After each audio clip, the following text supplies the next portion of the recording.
मंचासी समस्त विद्वजन समय के अभाव हम नाम नहीं भी बोल रहा छी मंचक सोझा में बैसल मंच पर मंचक सोझा में समस्त विद्वजन के सादर प्रणाम करें अपन शोध प्रस्तुत कर जा रहा छी कोशिश करें छी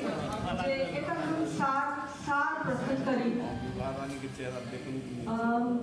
समस्त भारतीय साहित्य में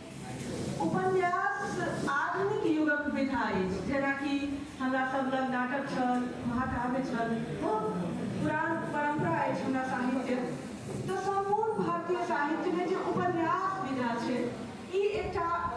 आधुनिक युगक देन छै और जहन कि सौंसे विश्व में मध्य युगक आरंभ भेलै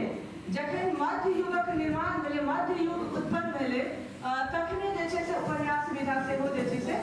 जन्म लेलकै जेना कि हम सब ई बात जानै छी जे जीवन के सबसे निकट विधा उपन्यासे मानल जाइ छै